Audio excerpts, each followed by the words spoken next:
Well,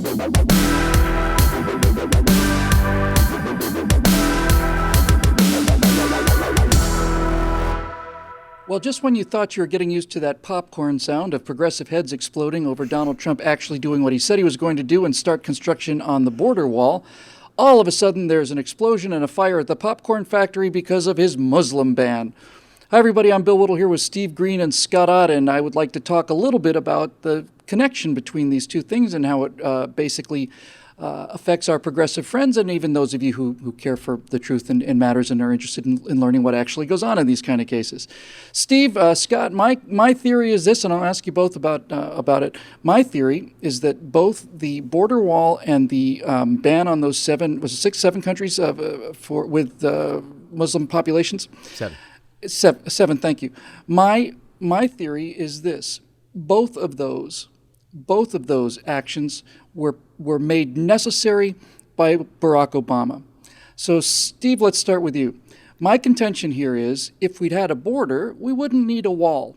If we'd enforced the border, as we had in the 250 years of this country, we wouldn't need a wall.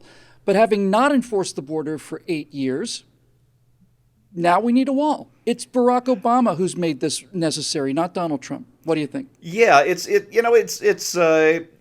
kind of the domestic policy variation on peace through strength, or as I like to call it, peace through superior firepower. Strong nations generally don't stumble into war. What happens is you are perceived as weak, or you are weak, because you're trying to be nice. You don't want to spend all that money on icky tanks and planes. You want people to like you. And the next thing you know, German tanks are swinging around the left flank of the Maginot Line. And it's very much the same in domestic policy. If you want to do the nice thing, if you want to just kind of let people come over and do their thing and send their money home or whatever, commit crimes, get arrested and deported and come back 7 or 8 times, people are going to start clamoring to build a damn wall so that we can stop this. A little bit of toughness instead of a lot of niceness precludes a lot of nastiness. And we're seeing this with this so-called ban. I'll reiterate what I said in my segment elsewhere this week from David French in National Review. There is no ban.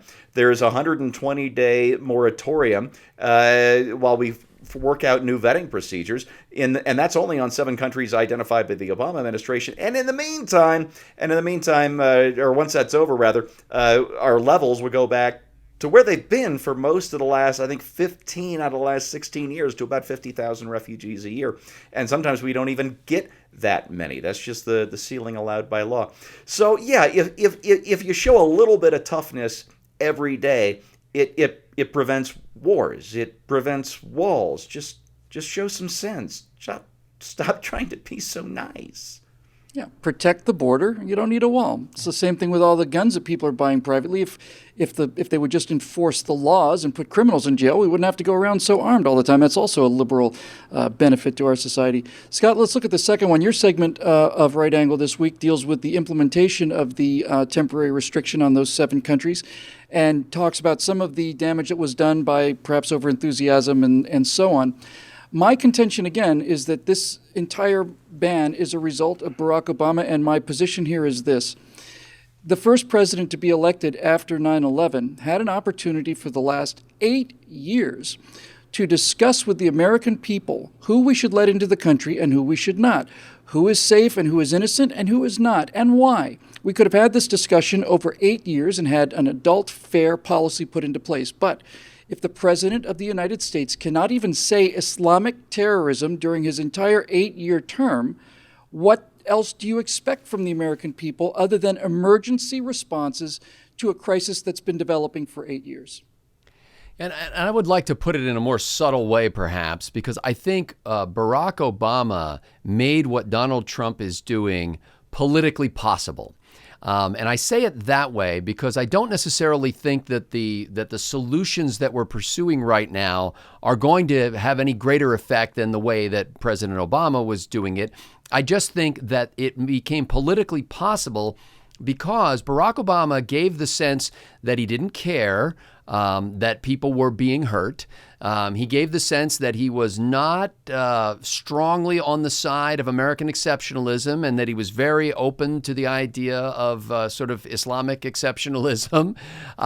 He gave the sense, and many city mayors backed him up on this, where they gave the sense that it was okay to shield people who were guilty of crimes or to release them from jails when they should be deported.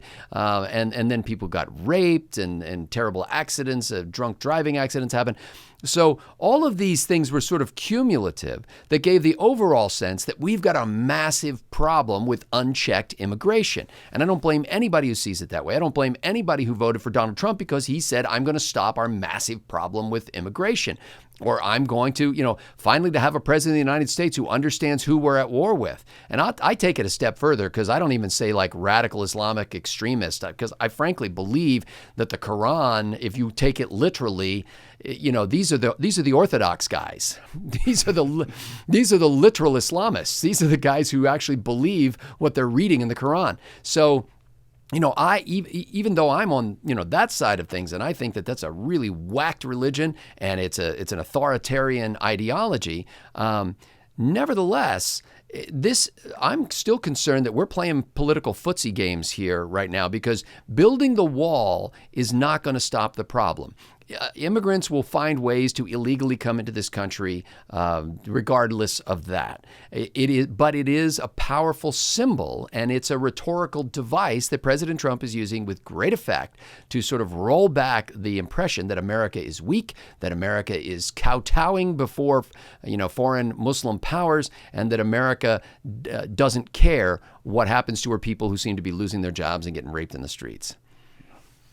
Israel put up a wall between themselves and the Palestinians in the West Bank, and it cut suicide attacks to zero. So sometimes these things actually work. And for those of you out there who might be lamenting the loss of America and calling this the German Berlin Wall and equating us with Nazis, I'd like to remind you that the Berlin Wall was erected to keep people in, while the wall we're talking about is erected to keep people out. That's the difference between a prison and a fortress. You don't like the fortress, you shouldn't have opened the floodgates.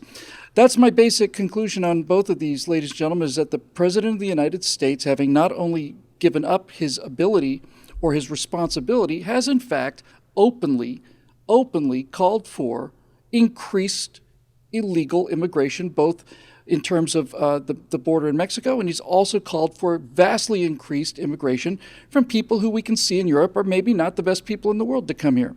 Scott's got a point that no one's talking about. You can come to America as a Hindu or as a Confucian. You can come as you can come as a Buddhist. You can come as an animist. You can come as an atheist and live comfortably in America without any great conflict. But if you come as a Muslim, your religion is not only incompatible with our values, it's antithetical to them. This is, in fact, something that deserves special treatment. But all of you out there on the protest lines, let's just remember this. There are thousands of Mexican refugees who are going to be turned away because your president made it crystal clear that anybody who wanted to come here could come. He ordered the Border Patrol agents to not do their job. Your president did this, not Donald Trump.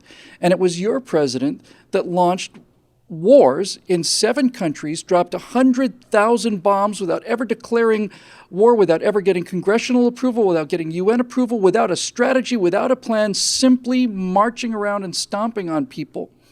That has created this refugee crisis. Donald Trump didn't create the refugee crisis. Barack Obama created the refugee crisis. Now you know that Barack Obama is responsible for both of these things. You can go home in peace and quiet with a happy smile on your face and understand that everything is okay because it happened under your watch.